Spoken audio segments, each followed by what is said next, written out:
Welcome back to Bedtime Stories with the Bedtime Cocktail, where I read books chapter by chapter and to give you my commentary of each chapter. This week, we're going to be doing chapter 10 of A Savage and His Lady. And child, where we left off last time was De Niro about to go and find out just how bad the damage was and to really figure out how he was going to take down Knight. Okay. And also Turk, Finn's friend, who happens to be also Tori's brother, realizing who they just hit up. He ain't feeling it. Okay. I believe a couple of videos ago I was saying like De Niro must be connected. Okay, Nitro might have been a big thing, but not De Niro is big. Okay. Kind of like Saint was in what was that?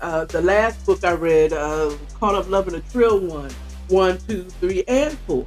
Okay, that they were big. We weren't talking about the little street dudes here, not the street pharmaceuticalists. Okay, nah. De Niro is big wig. Him and his family is in the big wig, so that makes me wonder. Anyway, that's not what we're going to get into right now. We're going to now get into the bedtime cocktail.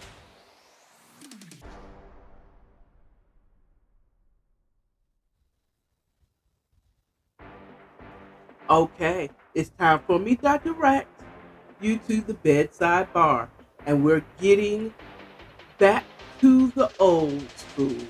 We're going back to the old fashioned. We darn skip we are, and we have a new spirit that we're going to be trying. This Kentucky straight bourbon whiskey called Ancient Age.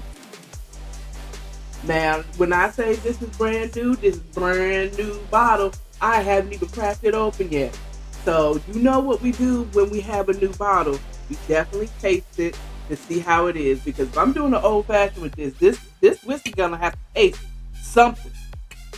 Or I'm gonna be putting a whole lot more sweetener, some simple syrup in it to make it palatable. So let's just take a swig, just a little, okay, just a good from the bottle.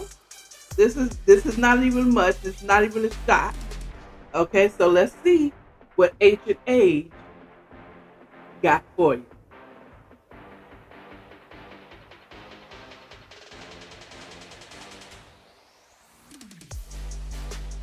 Oh, man. Mm.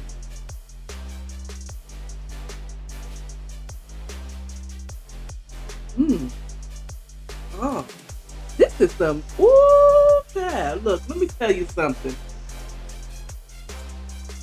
This is gonna make a great old fashioned. This is I can taste the barrel is it's a woody notes. Mm, mm, mm. Yeah, I had to smell that. It's just oh my goodness. Oh, this is real good. I got me looking. This is a Kentucky straight, so I'm hoping it's made in Kentucky. Mm-hmm. Mm-hmm. This is that found me another Kentucky tavern type. This is it smooth. It was only about what Kentucky tavern is way less, but it's also in a smaller bottle. It will give Jim Beam a run for his money. Ancient Age. It's the wood. I don't. Is it oak barrel? I don't know what type of barrel, but it is smooth. It doesn't burn going down. Oh my god! And I'm just starting to feel the heat, kind of like when I had the ultimate in the last video. Um, now maybe because I be getting bottom shelf liquor. Yeah, bottom, because Kentucky Tavern is on the bottom. Okay, it's on the bottom, but it's good to me. It's good to me. So don't be afraid to go to the bottom. There's some hidden treasures down there. Sometimes there's spirits that is on the bottom shelf. Now I got standards now. I will not get a gallon of any type of spirit in a plastic box. Okay, I was talking to my brother. Shout out. This one is really for my brother Malcolm. If you're watching this, yo, bro, try Ancient Age. It's reasonable. It's smooth. And when I show you this old fashioned, I want you to do it. Okay, I want you to try it. Okay, now we're going to make this old fashioned. Now let me redirect you to the bedtime bar. Okay, now that we're here at my bedside bar, we have the spirit, we have the Agostura bitter, homemade simple syrup, and some maraschino cherry. So let's get into it, and a block of ice here. Okay, so notice I don't have any measuring tools. I've done old fashioned 1,000 times. So you just pour. The way I'm gonna do this is you pour it. Now that is a bit much for, that's a good maybe 2, 3 shots. No, this is maybe like 1.5 shots or 2 jiggers, 1 jigger, which is 2 ounces of whiskey. But do it to your liking. There is no real measuring with an old fashioned here.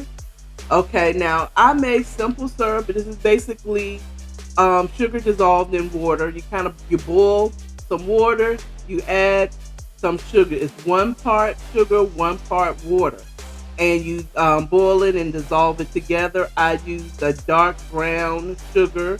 It's not brown sugar, but it is a dark brown sugar. I can't remember the type of sugar that I use, but you can use brown sugar, you can use white sugar, you can use beige sugar. No discrimination on the sugar, just that whatever it is going to colorize. It's going to make it the color of the drink will be the color of the sweetener, which is in my case is going to be dark skinned. We're going to have a dark skinned old fashioned. Now just shake it up because it has been in the refrigerator for a while.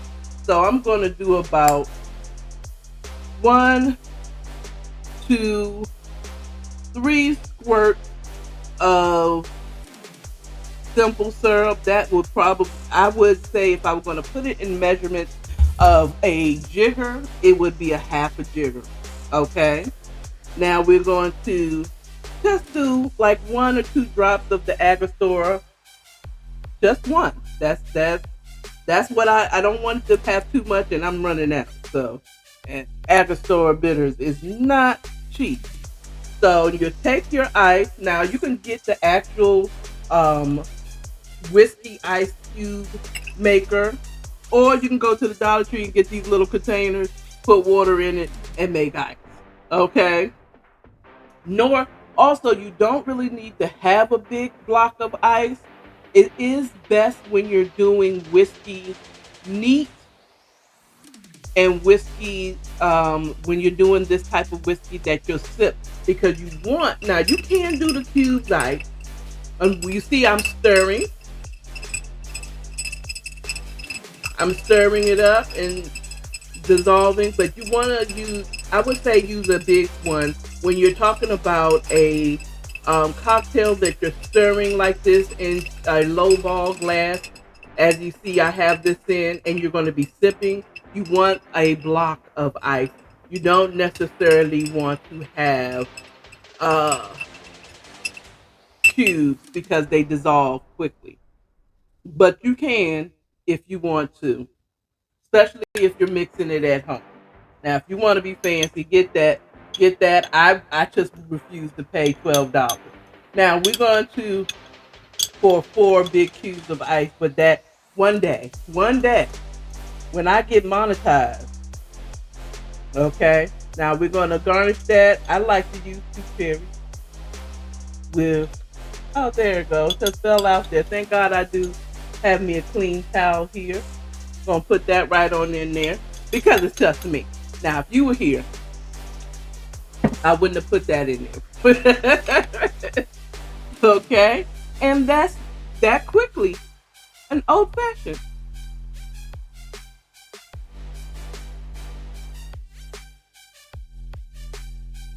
Okay, so child, the chapter 10 starts off with De Niro's commentation, honey.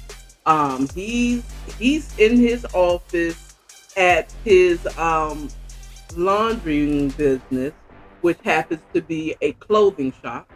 Of course, pharmaceuticals.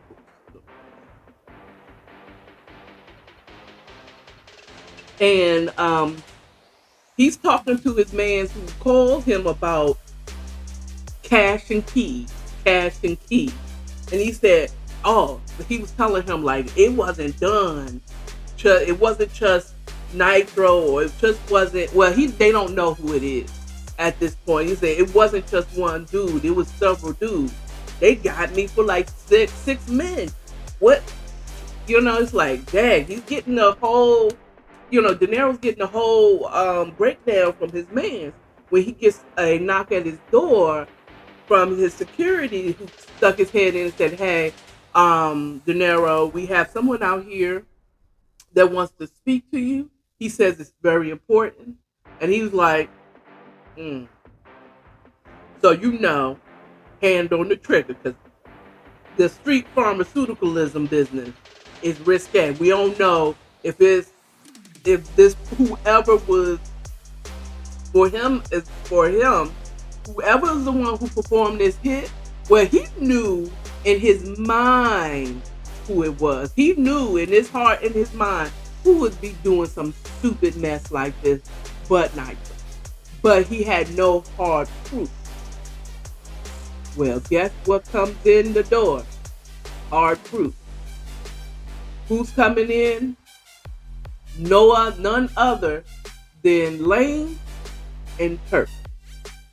So I'm sure there was a sigh of a little bit of relief, because Lane, as I thought, is his sister's boyfriend. I thought they was just having a flirtation, because the author hinted around about them being together, but it was no real hard proof to me. Not to me. You know what I'm saying? Lane was not a major character until now. So they come in, he's like, yo, what you coming in here for? What you need to talk to me about, Lane? And then Turk steps up and said, hey, bro, I know who hit up your spot. Cash and keys. I know who was a part of that cash and keys. He said, speak on it. And he started ratting out. It was Nitro. They were involved. Everything that kind of went down. And notice that I only said that Turk and Lanes was there. Sin wasn't there. Nope. He wasn't there to collaborate the story. And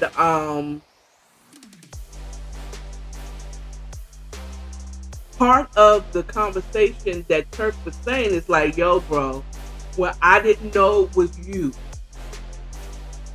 And I don't want to have any problems with the cartel. Bam. So De Niro is a big wig. He's a part of a big wig family. And it's known in this apparent small town. And I'm going to get to that at the end of my commentary. In Tennessee. Because it's not in a major city in Tennessee that I know of. They may be close to Nashville. They might be in the suburbs of, I don't know. I mean, it's unclear where they are outside of the fact that they're in Tennessee and the fact that they went to Opry Mills, and I do know Opry Land and Grand Ole Opry, I believe, is in Tennessee. I mean, it's not in Tennessee, but it's in Nashville, Tennessee. So, um, he's like, I don't want to have no problems with you, and I came to give you back this money. Okay, I don't know what Nitro did with the keys, but here's my cut of what I got it, and Lanes, of course, did the same thing. Boom, here's my money. And De Niro's like, where's the other dude? Well, we told him what we were gonna do, and he was like, he took his money and like, I'm out. So De Niro kind of laughed and said, your boy already went and told Nitro what y'all about to do, what y'all doing right now. You know that, right? I'm just saying. So, but he appreciated them coming to him, but he's like, you know what? I can use your help. He was like, well, first of all, y'all took out some men, so of course I'm gonna need you at those warehouses working those shifts, taking over for the men that y'all took out. Okay? But I also want you to go back and you tell your boy Nitro that you got another list that's bigger and better than what you just did. Okay? So, and we gonna set something up for Nitro, something right, nice and pretty. Okay? And it's like, what you thinking about? Just know there's gonna be counterfeiting going on here. Somebody ain't gonna be happy at the end of it. So he then figured out a loose plan of what he's gonna do to get back at Nitro. Okay. I'm gonna tell you right now, just side note. Your girl right here, child. Okay, if I was a gangster, okay, the plan, and I mean, like, I understand, like, I don't know what type of, I can't gather what sign Kyra is, that she has a soft spot for this idiot that she chose to date. Okay, but pew pew, everybody's going down. Pew pew, everybody's going down. Oh, Nitro, out of here. I'm in full agreement with De Niro knowing what he has to do, and I would heavily lean on my family. Okay, you the cartel, man. My hands wouldn't even be nowhere close to this whole thing. I'm telling my family. Okay, so that I want him and everybody that thinks that like him to never, ever, ever, ever, ever F with me again. Okay? Ooh, child. I mean, let me tell you, your girl have a dark side. I'd hang him up in the city square. Okay? Anybody ever want to mess with me ever again, this is what's going to happen to you. Okay? He's sitting up there looking like Jesus Christ on the cross. Okay? Okay? All right. Mind you, just a little bit of rewind back. De Niro definitely told his man to tell the families of the lost ones, that all arrangements will be taken care of for their going home service. Okay, so that part. So we go on with De Niro after homeboys left and having a general plan of what they're going to do. to get back at your boy. And I mean, like, I feel like De Niro might be a little naive to trust these two young men. Okay, because if they willing to rat him out. If they ever got caught by police, they're gonna rat him out too. But whatever. The other part, I told you I'm dark. Them two's gonna have to go. My sister gonna cry. My sister gonna cry. Okay, because your little boyfriend got to go. Okay, he can't live. Well, he could live, just not in this earthly realm. Okay, my sister would have to cry. Okay, now let's move on to Kyra's commentary. Chat. So she's, they're on their way to the doctor. She's like, I know De Niro is insisting on me going. He wants me to go to the doctor to tell me something I already know, that this baby is Nitro. Okay, that was a little bit of rhyme, but anyway, I didn't mean to do that. So but De Niro, even though I feel him on this one because there's a possibility.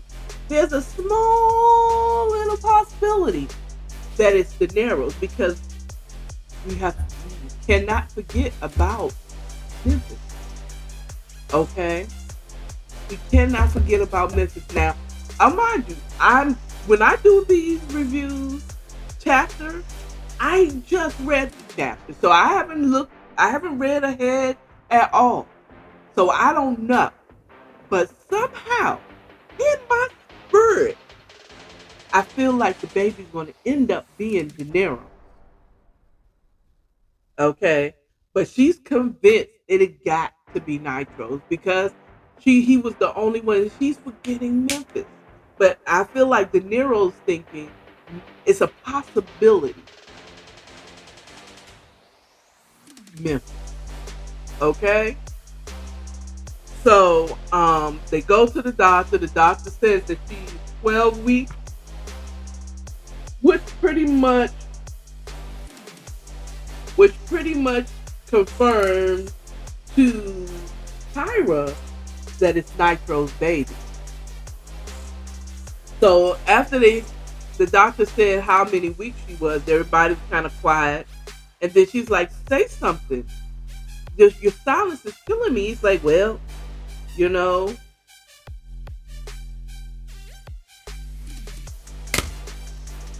I'm the pappy." And everybody kind of her, Kyra, De Niro, it's like it's messed up, but I'm the pappy. He's saying that he will be the father to this child. His father gotta go somewhere out of their lives, but he's gonna raise. He basically said he's gonna accept this child as his own, which makes Kyra very, very happy. So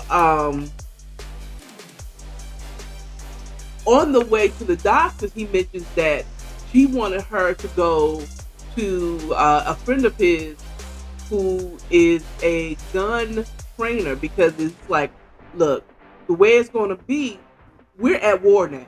Let's put it this way: the pharmaceuticalism, sirs. I laugh at my own made-up words. These street pharmaceuticalists, okay, are now at war. Okay, so understanding war, if they can't get to him, they're going to get to any and everyone that's close to him. So she needs to be on point.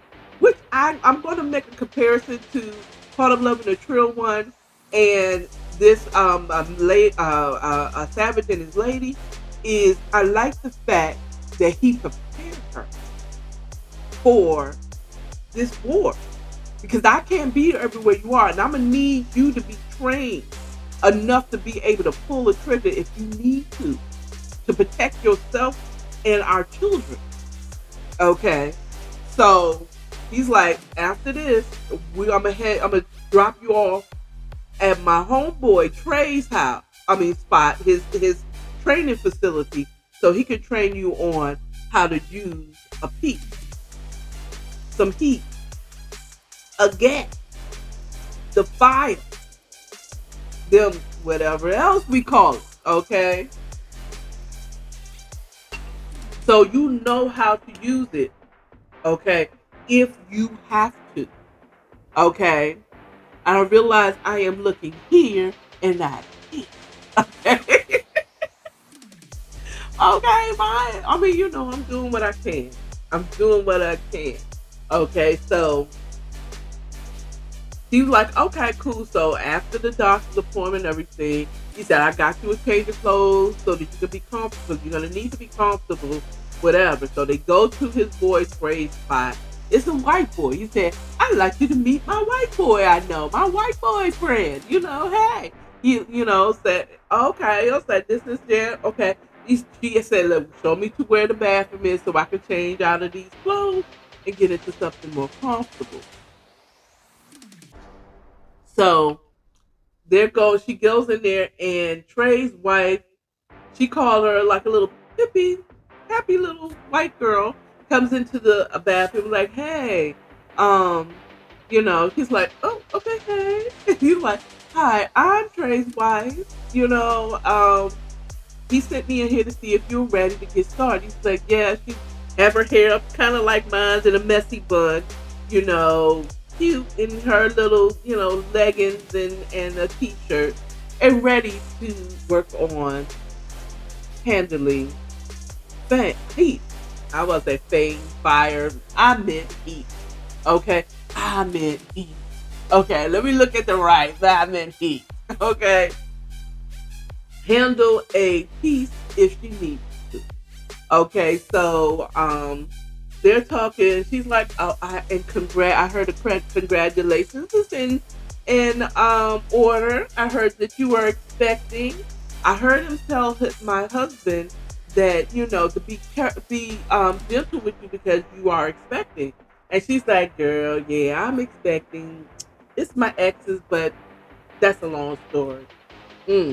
Now then she says, "Ooh." She sees a man. So as they're talking, as they're going into the gun range booth, okay, just vision that like a booth or a stall, right? And she's like, who is that fine? Ooh, she said there was a fine man over there, and it wasn't De Niro. Okay, he's like, she said, child, I should be, I should be ashamed of how I'm looking at this man. Okay, she was pretty much saying she was undressing this man with her eyes. He was fine. A tall drink of chocolate milk or regular milk because he was light skinned.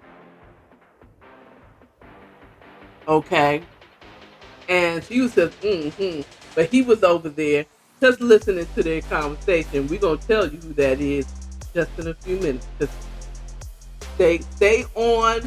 Just wait to find out who this person is. Okay, so they go on about their day, and then he's like, then Trey says, Sin, I want you to go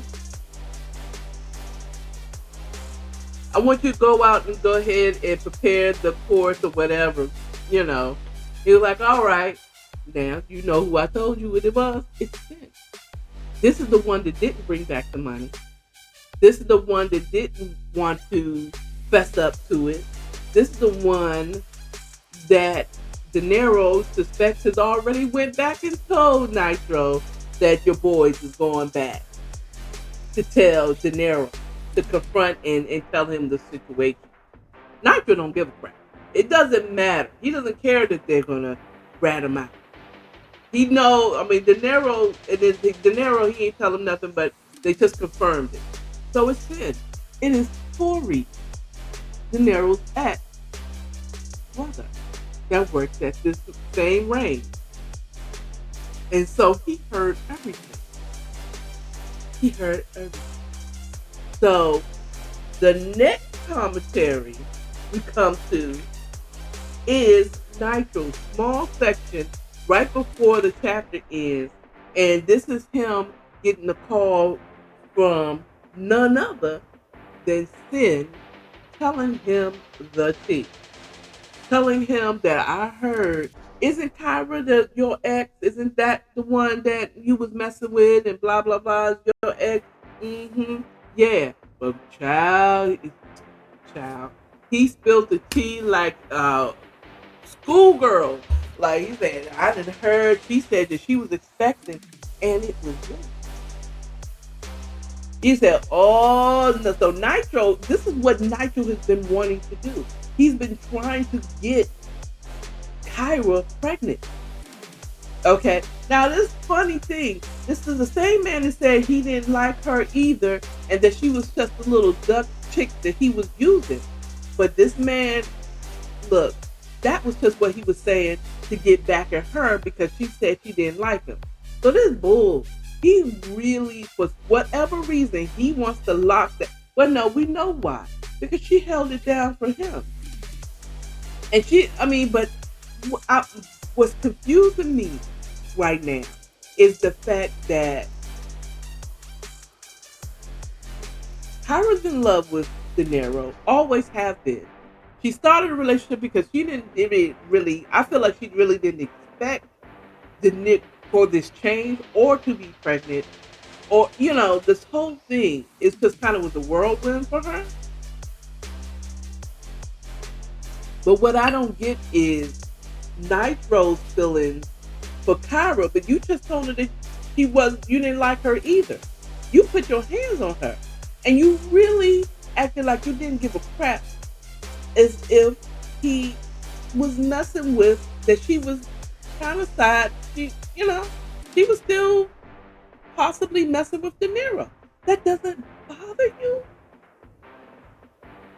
It doesn't bother Nitro. Something doesn't seem right. It's almost like he wants Kyra to be his, but he don't. This is kind of weird to me.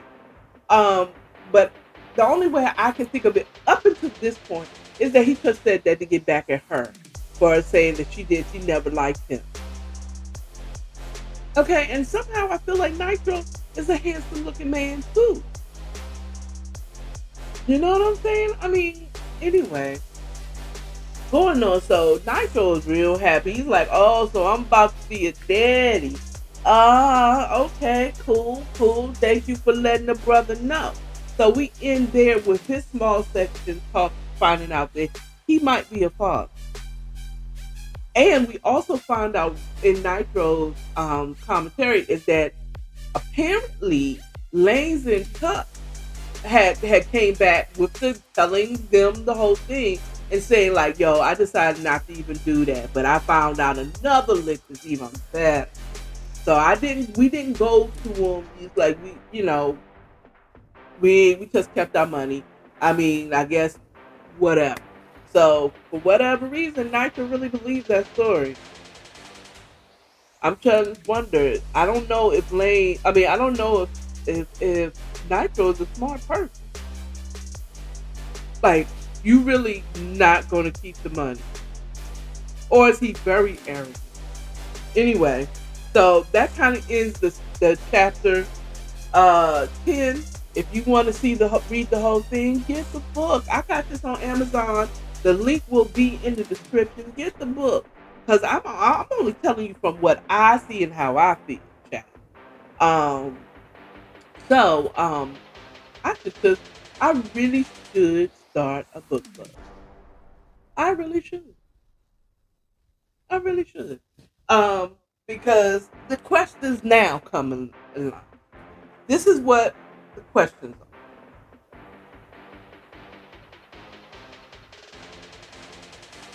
The author, this book, so far, we're only on we just finished chapter 10.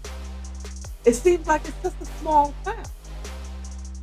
It seems like everybody has connections with everybody. This is not, well, It could be Atlanta because Atlanta is, as a friend of mine used to call it, a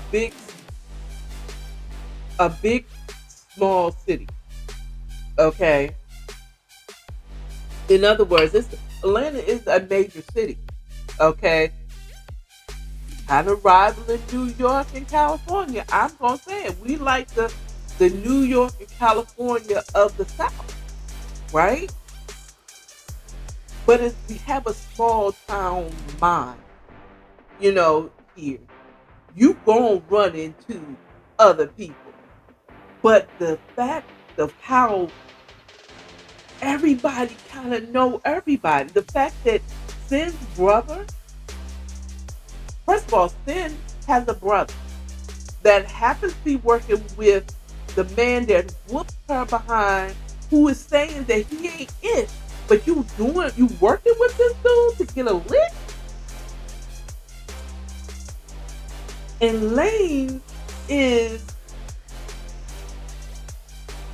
Denise's boyfriend, who is also a part of this. And just so happened, Sin's official job is working at a gun range. And that Nitro will be doing business with De Niro. What? Why does everybody know you? What kind of Mayberry small town is this that everybody kind of knows everybody? And with that being said, why did the author make these characters oblivious to the fact that you are in a small town? Like, Kyra, shut up. Just say thank you. Why were you telling this woman that the child wasn't De Niro? You don't know this woman from a can of paint, Kyra. Shut the fuck up.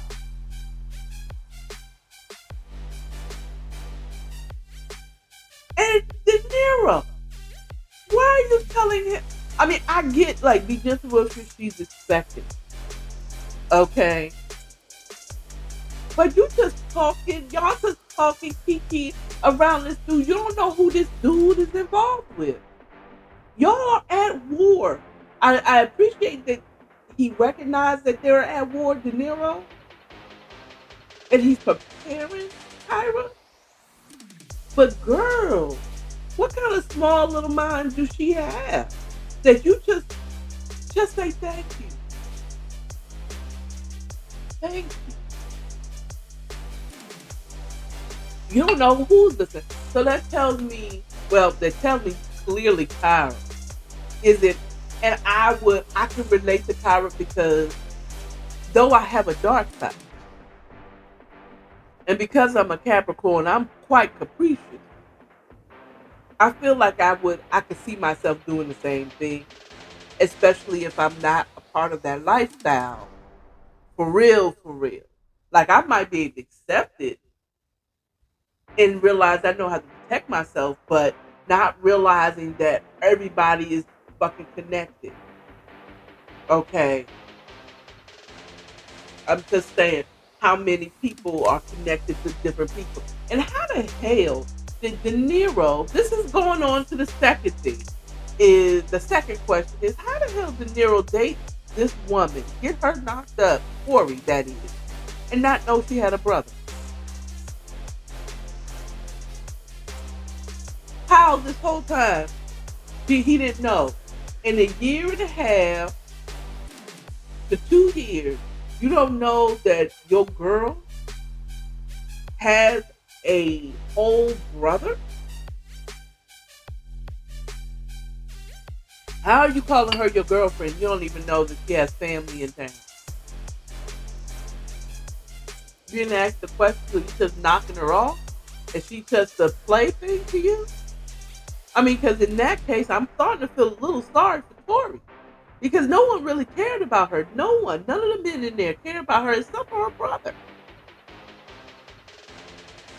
So how you not know she had a whole brother? And why haven't you met him? Or seen a picture of him? I mean, and this book is written in the time of social media. You ain't looked no nigga up. You know what I'm saying? Crazy to me. Who that dude? Why didn't you ask Trey, who's that dude you have around? You know what I'm saying? You might want to be step cautiously. Um, so we'll find out in the next chapter.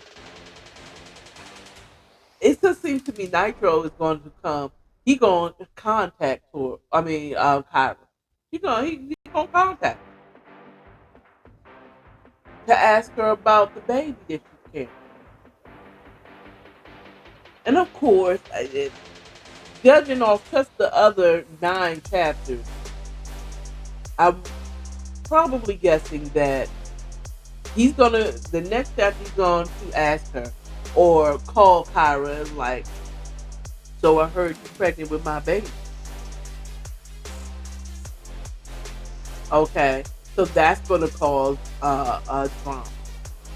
He's going to want to come around because he does say at the end of chapter 10 is that he got to get her back. Why do you need to get her back? Because you don't want to have De Niro playing. Look, I need Nitro to be in the spiritual realm and not the physical. Take that how you want to take it. But I need him gone from the earthly realm, from this physical realm. Okay? I need him not in the physical realm. That's all I got. I need De Niro to really get back in. Now, I haven't seen John Wick. I had $5 tickets and I didn't go. Ooh, I won't be going to movies like that. Since the pandemic, I haven't gone. I need to get back into my movie going. But if it's anything what I think John Wick is about, I'ma need De Niro to go John Wick. Okay, on this mother love, and I need Kyra to go somewhere and sit her behind down. Okay, and I might feel bad, but it's that I do. I hope she does. Um, I'm sorry. I'm a bad lady, but I don't want Nitro having any connections to Kyra. I want De Niro and Kyra to live happily ever after at the end of the day.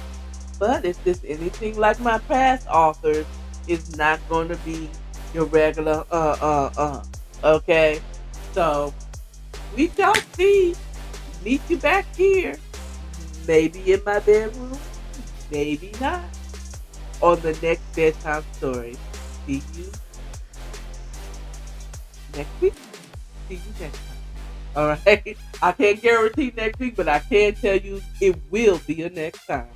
All right. Enjoy your I said Manhattan. Your old fashioned, and get the book. It's in the description.